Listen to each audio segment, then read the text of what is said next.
Hallelujah. Jubilation in heaven, ladies and gentlemen. Carl Benjamin, Sargon of Akkad, has found God. Alleluia. The unctuous bloviator late of this parish is no longer stinking up the new secularism. Alleluia. Following in the footsteps of human grease left by Russell Brand, Carl Benjamin is going to church. Alleluia. Carl is ready to debate theology with the priest and say that he wouldn't even rape the Virgin Mary. Alleluia.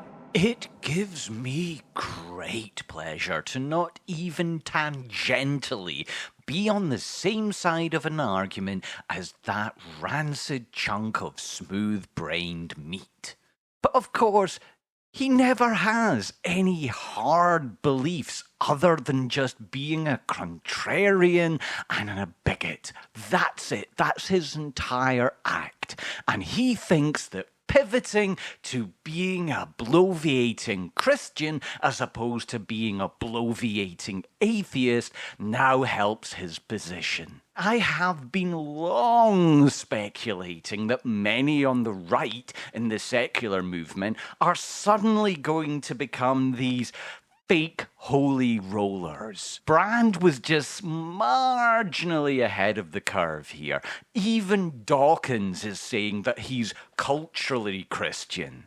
This idea that there needs to be some kind of national mythos because otherwise everything's going to fall to Islam is complete nonsense. These people are just showing that they lack the courage of their own convictions and are going running back, credulous and rube-like to the fake Messiah. Christopher Hitchens stared down cancer with dignity, but shitewits of Akkad smells which way the money is blowing and runs to the pews as every grifter eventually finds God in his own image. Carl's whole conversion is about as plausible as a flat earth seminar at an observatory. Forgive me, Father, my sins are manifold. But before that, let's talk about the inconsistencies in the Pauline epistles and why I believe Augustine was a crypto-feminist Marxist. Excuse me, Father, but that interpretation of the Beatitudes sounds suspiciously like postmodern drivel. What could possibly draw Carl Benjamin into the church? Maybe he's realised that even his own echo chamber has its limits. Perhaps he's finally found the only audience that won't argue back. Or more likely, he's figured out that the collection plate is a quicker way to fund his podcast than Patreon. Maybe then we'll finally get to see Carl's magnum opus, Why God Was Wrong, but Thanks for the Platform. This isn't about faith. It's about finding a new crowd to preach to. After all, there are only so many times you can rant about cultural Marxism before even the trolls in your own comment section start unsubscribing. I can see him now, standing before the pulpit, turning the sermon into a TED Talk on Western civilization's decline.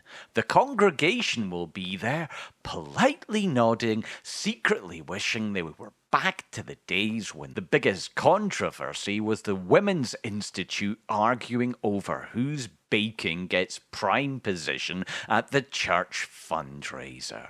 We could be optimistic. Maybe a miracle will happen and Carl Benjamin can find a place in his heart for humility. But I have the feeling this is just the start of a new movement to further pervert the church's message away from reminders of love and compassion, and we'll get a fire and brimstone rant about the danger of social justice warriors infiltrating the kingdom of heaven. And lo, the Lord said unto them, Beware the feminists, for they shall turn your water into wine, and wine, and wine, and wine. Good riddance, Carl. This is Plague Dr. Jim saying it's not the apocalypse until you've seen the whore of Babylon riding the seven-headed beast down the streets, drunk on the blood of the saints.